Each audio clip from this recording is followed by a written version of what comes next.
Hey everyone, in this video we're going to be looking at doing our trim with some of our more complex situations.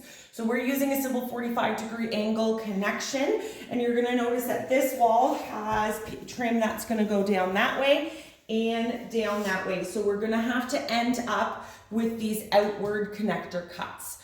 I don't use the tape measure. I take it one step at a time to make sure that everything is perfect. So the very first thing is I cut my first angle cut here, okay, on a board that's longer than I need.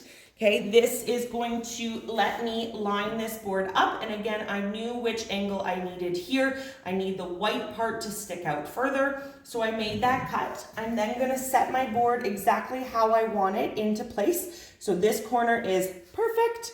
Okay, I'm then gonna move down to my other side. Again, I don't need that tape measure. I don't need to make any measurements. I know this is where I want it. On this side, I'm going to use my pencil on the back of the wall to make my line.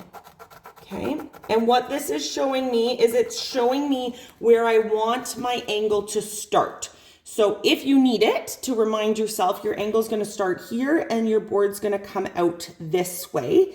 Okay, feel free, pencil comes off, to always mark it to help you remember. But the important marking there is going to be this one so that I know where that angle needs to start. Then I'm going to head out to my saw. Again, when I'm figuring out which direction I'm going on my saw, having that little marking is going to help me out. So I know that my particular saw does a 45-degree angle this way. Some of them tilt the other way.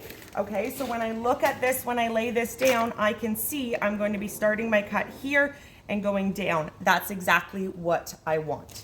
Okay, I'm then going to be able to line up my cut on the line that I made here.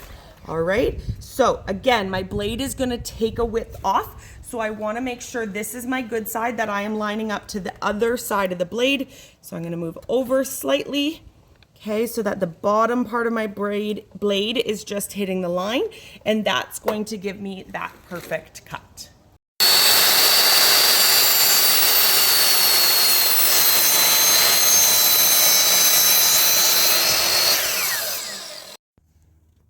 All right, so now I have both of my outside cuts here, and I'm just gonna be able to set it into place.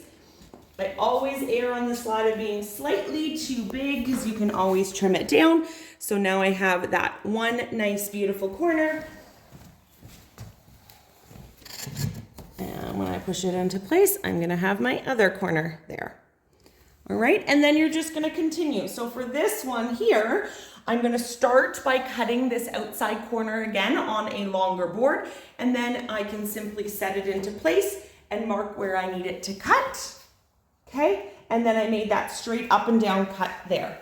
So again, as you move around your room, you're gonna just be able to make those starter cuts with the longer board and mark it off. No worry about measurements or anything like that, and it's gonna have an absolutely beautiful finish.